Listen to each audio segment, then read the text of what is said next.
What's going on, Pats Nation? It is draft week. Welcome to another edition of the Cans Pats Talk Patriots podcast. Got a special guest tonight that I'm going to let in here in a minute. We are, 3 days away from the NFL draft. Patriots got the fourth pick. I got a guy here coming on tonight, good friend of mine, came on a couple of podcasts that I was with a couple of years ago. Got Tjay Jones in the building. Go ahead and let him in here soon. But, hey, first thing I want to let y'all know, hit that like button on YouTube. I don't care if you're a Saints fan or a Patriots fan or just an NFL fan. Hit that like button, share the content. Make sure y'all subscribe to the Cans Pats Talk Patriots podcast, man. I appreciate all y'all joining me. TJ, what's going on with you, bro?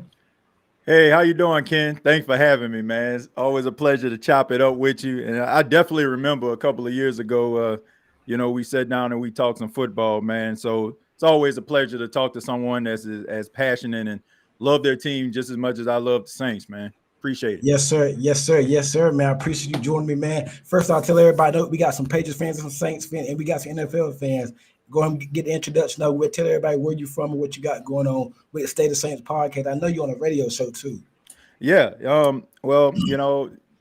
First off, my name is Timothy Tjay Jones. People know me as TJ Jones, and I'm the host. Got to do it. Of the State of the Saints podcast. I started the State of the Saints podcast back in 2018. Just covering my favorite team, the New Orleans Saints. I'm a accredited member of the media. I'm a general manager of a radio station in Myrtle Beach, South Carolina, WLGI. But my passion is sports. And like I said, been doing a podcast since 2018. And just love sports, man, all together. I go as far as being 4 years old, sitting on my grandmother's living room floor watching football, man. That's who introduced me to football, and it just kind of grew from there. So I'm just passionate about it, man. I love my team. I love talking sports. So just thank you for having me.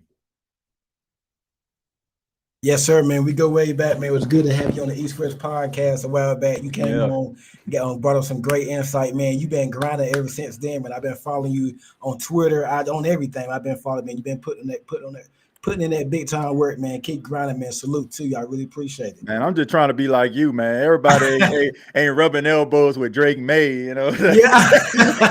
Hey, see, interesting that you brought it up. I'm in the media too, so I went to the combine. I went to the Super Bowl. Yeah. I met Drake May at the combine at the airport. I'm in North Carolina. You're in South Carolina. Yeah. I'm close to Raleigh, North Carolina. So I met May at the airport in Indiana. Me and my sister were there. And he's literally stood up in front of me. Now, this was before he was beat. Didn't nobody know him. He could walk through the airport. Didn't nobody knew who it was. We was at the airport in Indiana. He stood up, just stretched. I looked up. I was like, oh my God, that's Drake May. I didn't even know. I just looked at him. I seen him, and I seen interest. We got you on Xavier Legette with the Panthers and whatnot. Yeah. Seeing him, and I think Xavier. Well, I see a lot of people at the airport, but May took a picture with me, man, talked to him. At that time, I said, come on, man, make sure you get drafted by the Patriots. They don't have no say so who they got drafted by, but he wanted to get drafted by New England and whatnot. And it's mighty funny because when we drafted him, it was a crowd like, I met this guy, and now this is potential. I ain't gonna say franchise yet because we got a long way to go. Right. But this could be potentially the guy for the Patriots going forward, man. And first off, just on maybe before we get into the Saints, I know you didn't watch us a lot last year. What did you see from Drake May last year? Well, I see a lot of positive things, man. I can see why the Patriots drafted him. I think that he has a really good arm. I think he makes really good decisions. And I just think that it comes down to what you alluded to. I just think that the more reps that he gets, the better. So I think that the Patriots have the right guy. But, I just think that when you are replacing a legend, I know there's been other starting quarterbacks that have come from the Patriots, but it seems to me like he is the guy that everybody's looking to possibly be that successor to what Tom Brady was to the Patriots. It's going to be tough, but I think that he is made of the right stuff. I just think that they probably just need a supporting cast around him. I mean, bringing in Stephon Diggs is a plus, but still think that you need a little bit more firepower at the wide receiver position. But if you put a good core around him, I think that he'll be able to thrive. And I like the way that he can be able to use his feet as well. He's a big guy, big physical guy, not afraid to take the big hits, but he has to be careful with that. But I like him. I think he's made of the right stuff. I agree. And then especially it's not going to hurt us having 5 picks in the top 100. Right. four picks in the top 100. So that's going to help, man. Let's see. It's looking like we probably go Will Campbell at 4 from what I'm hearing. I'm hoping that the Giants get crazy and take Shador at 3 so we can get Abdul Carter. I wanted Travis Hunter, but I know that ain't gonna happen. But Abdul Carter, I would love to have Abdul Carter, man. You can never have too many good pass rushers and whatnot. So I'm hoping and praying the Giants take Shador Sanders. How do you feel about the top of the draft? How you think it's going to go? I think the top of the draft is going to go the way that the general consensus says that it is, and the reason why is I agree with a lot of the prognosticators. Now, we don't know what these guys are going to be. We only can evaluate them based on their skill level, what they showed us in college, and of course, like some of the things that we were introduced to at the combine. But I just think that it's probably going to go that the way that a lot of people think. Cam Ward going number 1, Travis Hunter going number 2, and probably Abdul Carter at 3. And you mentioned Will Campbell. I talked to him at the combine.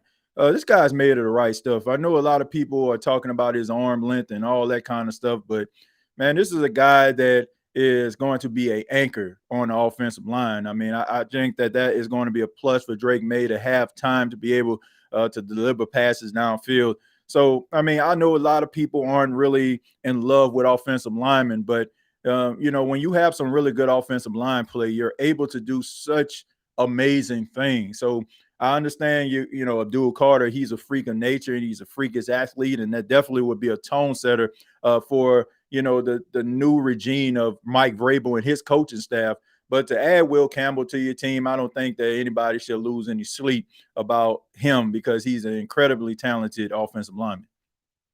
And speaking of the draft, the Saints hold the number 9 pick. Let's go ahead and get to these New Orleans Saints. Been a lot going over there, a lot of turnover the last few years. Y'all let go my guy Michael Thomas, him and Dez Bryant, one of my favorite wide receivers. Michael Thomas, I love me some Michael Thomas. I wanted him in New England a few years back, but I want a lot of guys to come to New England. But I've always been a big Michael Thomas fan and whatnot. I always thought he was underrated. I didn't think he got the credit. I don't think he got nowhere near the level like some of these other guys got. So I always thought Michael Thomas was underrated.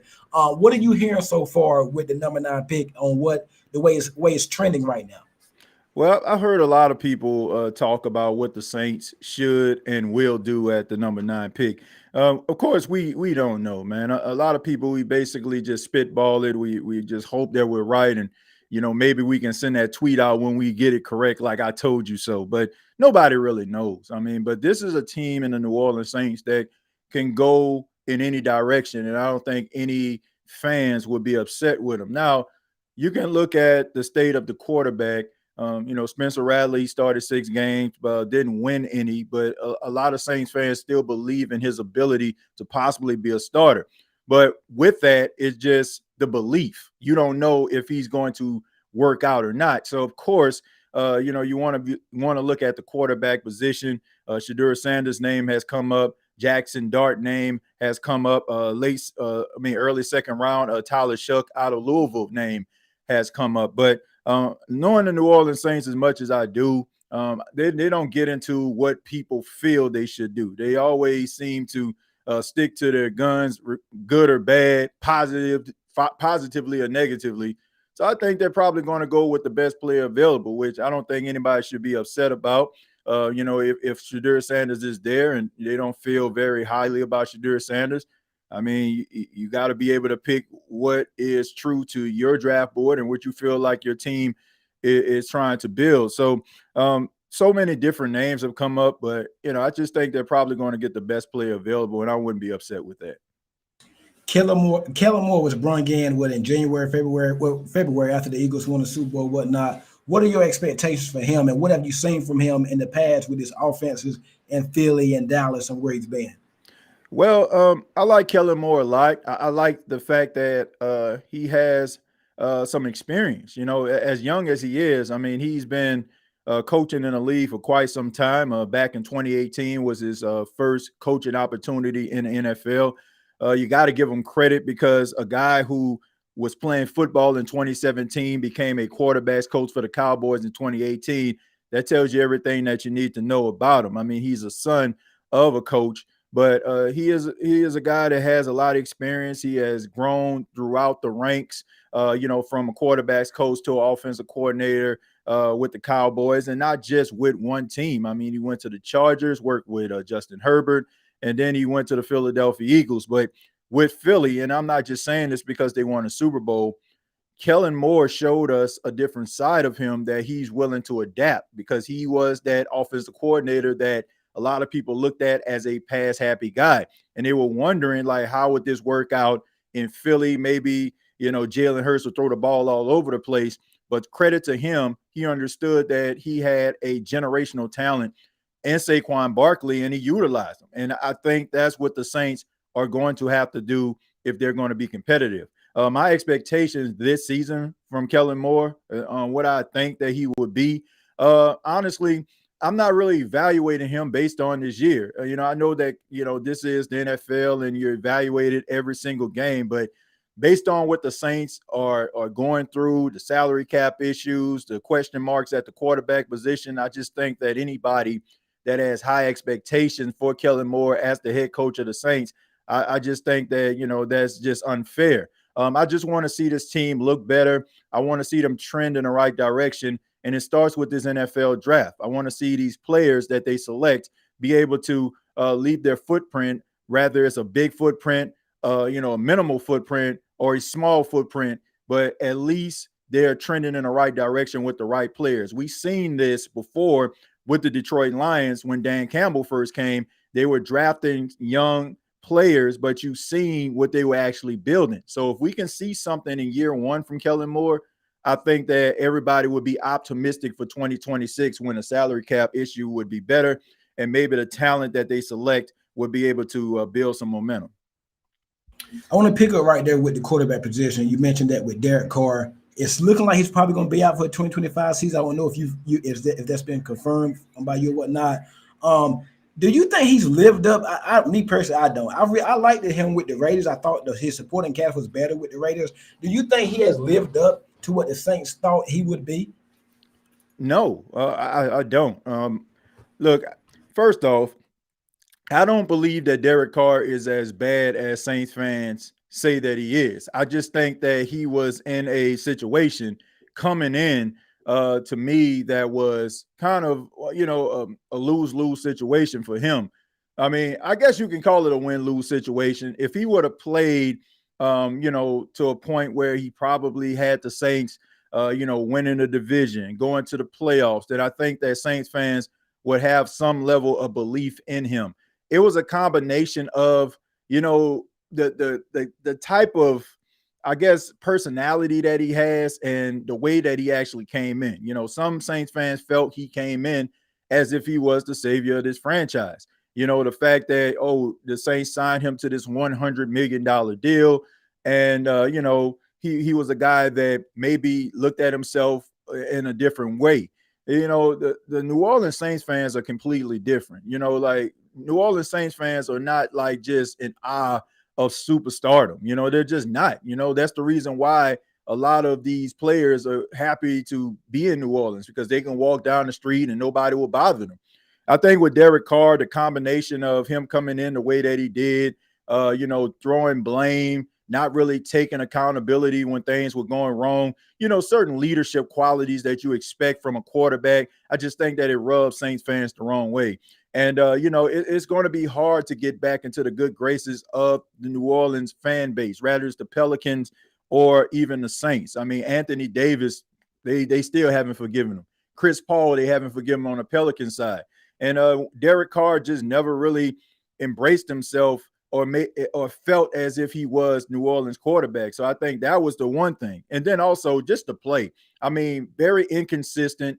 There was some times where you expect from a franchise quarterback to be able to elevate the people around him. I think Saints fans quickly realized that this wasn't a Drew Brees type quarterback. And he's one of those quarterbacks that you can win with, but not win because of. And that's uncharted territory for some Saints fans that haven't seen anything like that in over 15 years.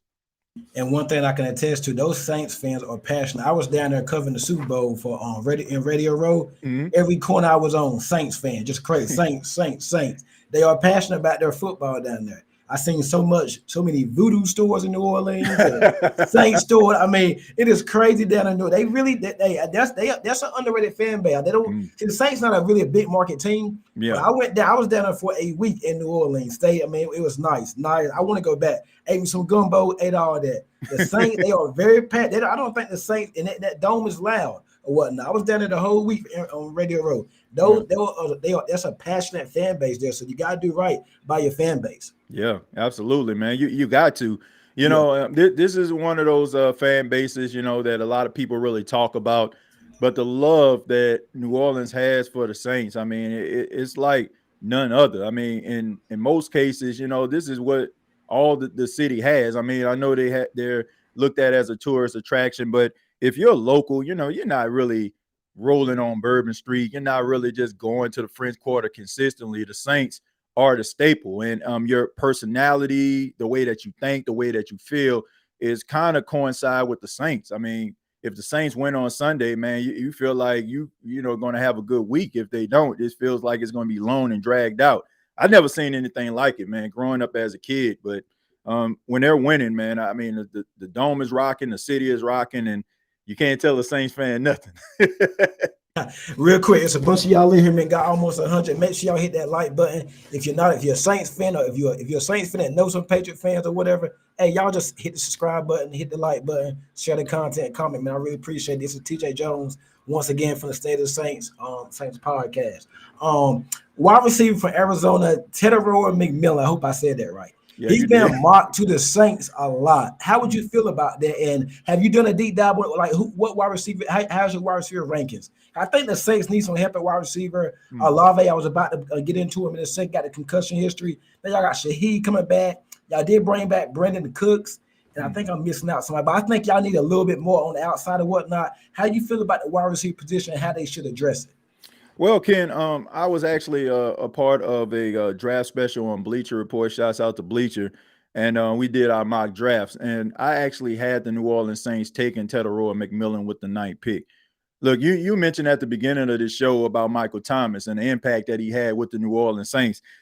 The Saints haven't had that since he left. I mean, the injuries that Michael Thomas had, you know, kind of shortened his career is unfortunate.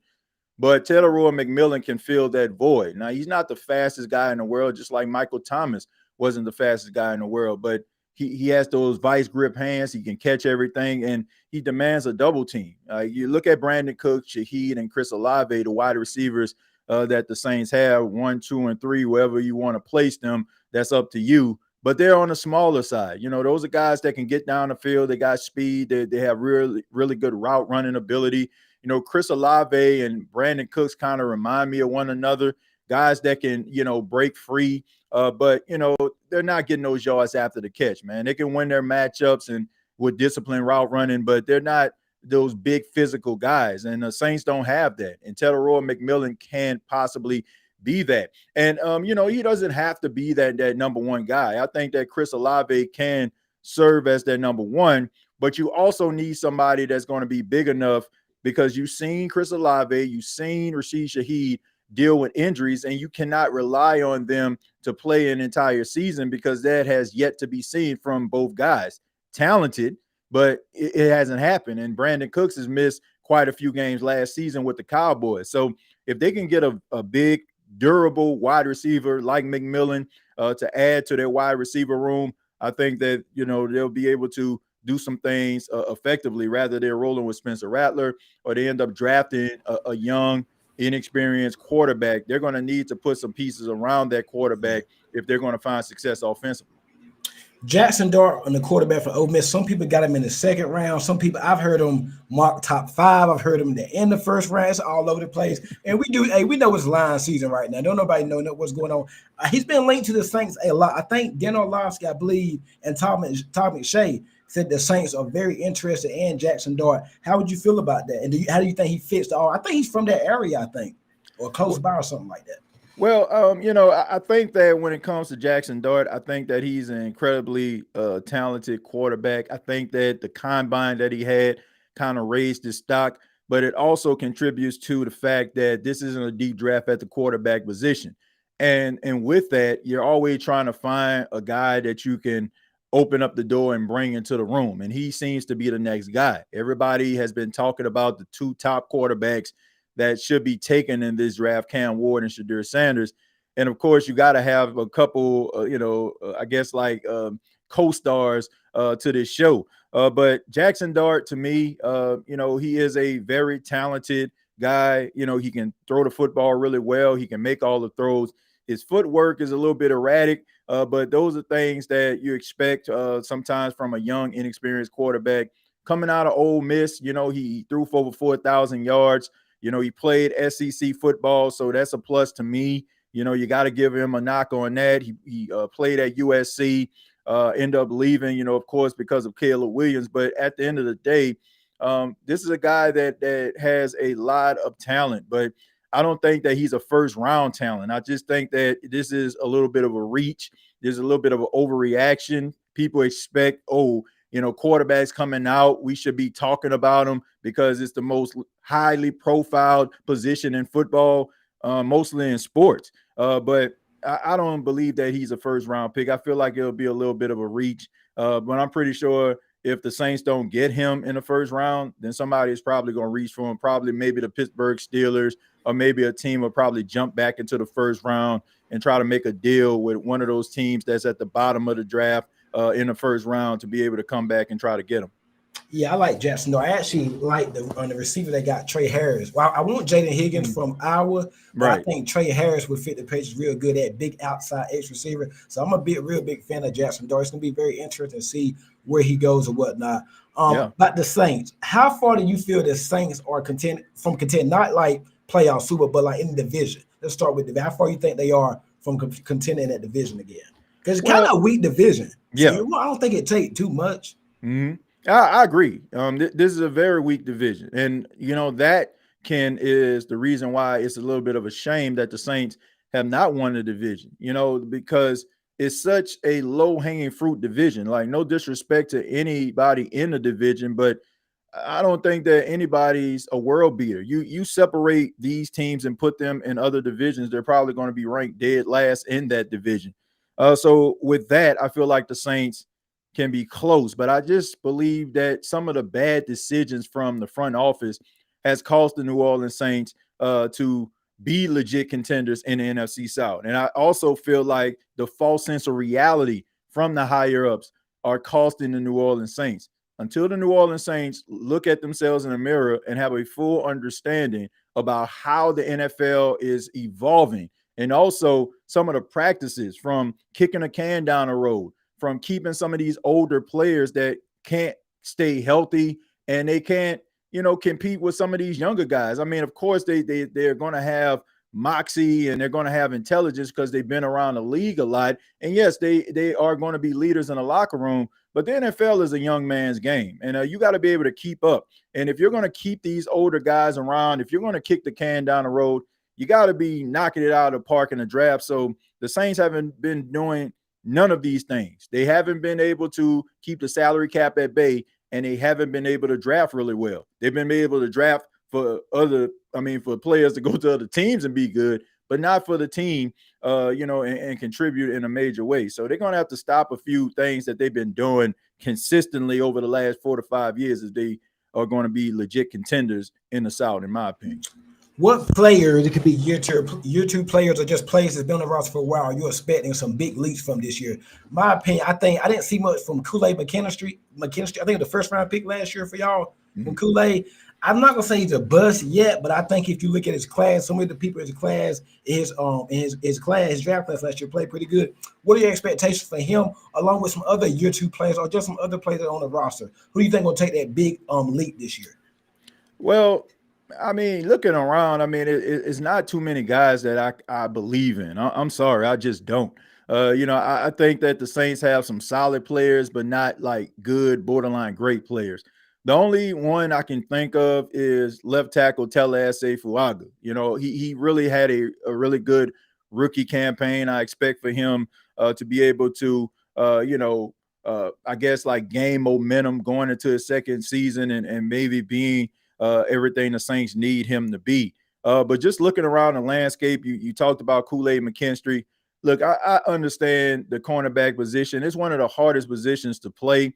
But we also look at some guys that come in and they have instant success. Uh, Marshawn Lattimore, former New Orleans Saint. I mean, when he first got to the league, he became a lockdown corner, defensive rookie of the year. We look at guys like Sauce Gardner and Jalen Ramsey throughout the years, and those guys have come into the league and found instant success.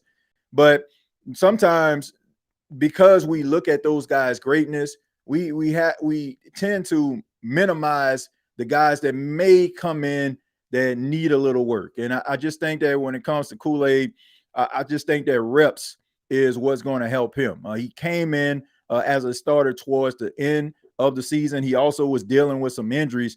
So I'm going to go ahead and give him a pass. I understand how tough the NFL can be. Everybody is not going to be, flirting with all pro, flirting with a Pro Bowl the first time you see them. Sometimes guys are work in progress, and sometimes players need reps. So I believe in him, man. I just think that he'll play better this season now that he knows his role. He knows that the Saints are relying on him, and also feel like Brandon Staley is going to help him out a little bit and allow him to be himself, because that's kind of Brandon Staley's calling card as a defensive coordinator. When it came to Dennis Allen, really good defensive coordinator, but it was more about being where you need to be. Brandon Staley relies on these players to show their athleticism and their ability to be able to try to, get their hands on the football, generate turnovers, and make plays. So I think it'll be a plus for him with Brandon Staley as the new coordinator. Got an interesting question here from Dalton Smith. I believe it's one of your Saints followers. TJ Ken question: do y'all think Jalen Milroe will go in the first round? We know that these quarterbacks, like we're hearing like it's gonna be Ward, Hunter, Carter. I still got a gut feeling that Shadour's probably gonna go to the Giants. That's a little bit. I hope that, but I still feel that too. But I think once Shadour's an interesting storyline. Once he go, I think they're gonna start to fly off about the midway. I think Jalen Milroe is the best fit is for the Pittsburgh Steelers to get Milroe. I would love to see Milroe in Pittsburgh. I can see him with the Raiders too, but it might be the second round. But I think Milroe goes to the Steelers. How you feel about Milroe? Well, I think that Jalen Milroe probably will be a second round pick. If he ends up going to the Steelers, that just tells me that more than likely Mason Rudolph will be the starter going into the season. I'm just wondering, no disrespect to Mason Rudolph. I mean, he's played in a lot of games, started a lot of games with the Pittsburgh Steelers. Thus the reason I feel like they went back to him. But you're basically putting your entire season in stock inside of Mason Rudolph, and I just don't feel that. You're not going to bring in DK Metcalf. You're not going to have George Pickens. You're not going to have Firebrew and all these other talented offensive weapons on your team, and don't have a quarterback to be able to give him the ball. I just don't see that. Maybe he's going to be that second round pick. I just think that Jalen Milroe needs to go to the right situation. He's going to be the best thing for Jalen Milroe in this case is people don't know what to make of him. People believe in his upside and his ability. So with that, these teams that are quarterback needy, they're probably going to go with guys that they feel like a little bit more of a finished product. And maybe they need some fine tuning, but not as much as Milroe. And I think that's going to benefit him. We've seen guys in the past, even like Jalen Hurts. I mean, Jalen Hurts went to the Philadelphia Eagles. That was a perfect spot for him. He was able to sit on a bench and develop as a quarterback. At the time, they didn't need him as the starting quarterback. So at the end of the day, I think that will work for Jalen Milroe. Maybe like the Rams, maybe like a team that needs a quarterback, but probably has a starter right now, but eventually they can work with Jalen Milroe and he can become that. So I don't think he's going to be a first round pick. And if he is once again going to be one of those situations where one of those teams that already has an established starter will probably jump back in the first round to get him. But I can't see him being a first round pick. All right, we're going to get you out of here. We got two more things for you. This is trying to have a little bit of fun right now. Who is the most hated team in your division? I think I know who it is. But I'm going to let you. I see your posts on Twitter and whatnot. I've been following you for a while, been good friends with you for a while. Who is the most hated team in your division? Most hated, man. I just can't stand it. That goes without saying, man. The Atlanta Falcons, man. The Atlanta Falcons are the most hated team in the South. But you're talking to somebody that covered the Saints, that grew up a Saints fan. So, You know, like it's the Falcons, man. I mean, the Saints and the Falcons are the rivalry to me. You know, like there's no love lost. Like it's so bad. Like if you go to Mercedes-Benz Stadium, when you look at the scoreboard, they don't even acknowledge the Saints at the Saints. They just put visitor on the screen. You're right. I mean, it's a rivalry that has always been red hot, but throughout the years, both teams start to find success, and it's been a slugfest. So there's no love lost there, but the Atlanta Falcons clearly are the most What about hated the team. Panthers? You ain't got no problem with the Panthers? No, I don't have a problem with the Panthers. I mean, look, I stay 3 hours from Charlotte. I stay out in Myrtle Beach. I mean, I don't have a problem with Panthers fans. No, like I talk to Panthers fans all the time. They some of the nicest fans. Like they just want their team to win. Like at the games and stuff. When I went to Bank of America, of course, you got some fans out there that's booing, and they have a little bit of vitriol. But I don't have an issue with the Carolina Panthers. I think that the Carolina Panthers got some similarities to Saints fans in ways. They've been a team that has found success. They've been a team, for the exception of over the last couple of years with their new owner. They've been in the thick of things, and the overall record between the Saints and the Carolina Panthers are pretty much neck and neck.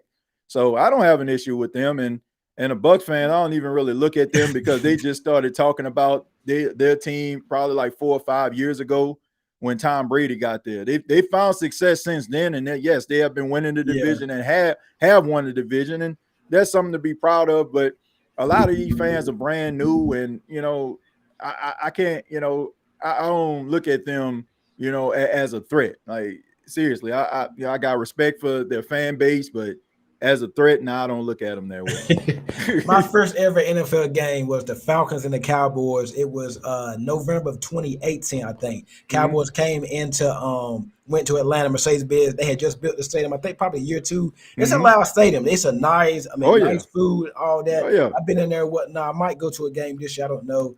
But nice stadium and whatnot. But it was the Cowboys. Now, Cowboy everywhere they go, they take over. But it was more Cowboy fans than the Falcons fans and whatnot. So I was like, okay, this is a little bit odd. What they lost that game. I think Zeke scored the kicker. I think it might have been Dan Bailey, I believe. He kicked the game winning field goal, and Dak Prescott hit him with the walk off. I think it was the Cole Beasley or something like that. Like that. But they lost the game nevertheless. And then we beat the Falcons years ago in the Super Bowl. I see somebody put in a comment 28-3. We came back and beat them. So we play y'all. We play y'all division this year. So we definitely have to hook up on another show later on this year, man. Before I let you out, last question, whatnot. Gut feeling right now on the number 9 pick. Are y'all gonna trade up, trade back? You gonna stick and pick? Who's gonna be the selection and where at? What gut feeling right now on number 9 pick on Thursday? My gut feeling is the Saints are going to select Teteroy McMillan or Tyler Warren. Man, those are two guys, but I would have to say Teteroy McMillan if we're looking at. I think he fits y'all Nike. I think y'all need that big body X receiver on the outside. Absolutely, man. So that would be the pick. I mean, where the Saints are, they don't have to trade up in order to get anyone. They're still going to get a really good player. I think they should stay in that spot at 9. Unless you're trying to get Cam Ward or you're trying to get Travis Hunter. If y'all want you to do it, call up the 4. We are happily answer that phone if Carter goes to the Giants. Y'all want you to do it, we get on back to 9, and maybe Campbell might be going. I want Tevin Miller myself. So if y'all want you to do it, come on, call up the 4. We make a little friendly deal. We go back to 9. We take Tevin Miller, whoever best to play available. Hey, we can do it right here. Yeah, I mean, look, I would look. The only reason I'm saying, for them not to move up is I don't feel like it's necessary. This like if the Saints were like a player away and, they just say they just needed Teteroy McMillan badly, like I would be like, okay, man. But any selection at 9 the Saints go with from Teteroy McMillan, Tyler Warren, Jalen Walker, it doesn't matter, man. I mean, they need someone that's going to make an immediate impact on his football team, and whoever they end up selecting, unless they just completely whiff on this, going to end up doing that. Yes, sir. TJ, it was a pleasure to have you on, man. Great, man. We got to hook back up during the season. The schedule come out next month. Don't know. I think we go to New Orleans, I believe. I think we go to New Orleans this year. We got to hook up that week, man. If we got to collab for a show. Before I let you go, let everybody know where they can find you at, man, and what you got going on, where they can follow your stuff at. Well, look, I'm the host of the State of the Saints podcast. But Ken, and shouts out to you. Man, I always say when I come on different podcasts, look, man, it's just an honor, man. You could have chose so many different people to be in this spot, so I just appreciate being here, man. State of the Saints podcast is a podcast. You can check it out, find it. But we're here for you right now, man. I appreciate it. You know what I'm saying? Shouts out to all the Patriots fans for having me on your platform. And good luck to you all this season. This is a young football team talking to Patriots, but they got a lot of promising pieces. And Mike Vrabel, I feel like it's the right coach. Shouldn't have been fired from the Tennessee Titans in the first place, as we can see what Brian Callahan doing out there, a mess. But I think that Mike Vrabel feels at home. Of course, he got his start and became that household name by being a member of the Patriots. So, he has to have a sense of pride in trying to turn that thing around. So good luck to your platform as well as your team, the Patriots, man. Yes, sir, man. And like I said, appreciate you coming on, taking time out your busy schedule. Hey, Patriots Saints fan, make sure y'all hit that like button, comment. The show gonna be up later on night too. It's gonna stay up. Hey, man, I want to see them likes up, comments, views, all that, man. Appreciate it. This was a bang. It was good to get you on, TJ, man. I appreciate all y'all joining me tonight. TJ, once again, appreciate you taking time out to come on and talk it up, man. We are 3 days away from the draft? Yeah, man. It's about to get crazy, man. Hey, hey, when y'all on the clock, I'm gonna see what y'all got going on. I know you be focused on the Patriots at 4. I'm looking at number 3 because I'm praying Shador go 3 and we get Carr or whatnot, man. So we'll see what happens, man. But I'm starting to kind of buy in the Will Campbell whatnot. It's not the sexy pick or whatnot, but we ain't got to worry about hearing left tackle for a while because we've been preaching getting a left tackle for a while. So we ain't got to worry about that for a while, man. So we'll see what happens, man. But hey, once again, I appreciate you, bro. Man, appreciate you, Ken. Thanks for having me, man. Yes, sir.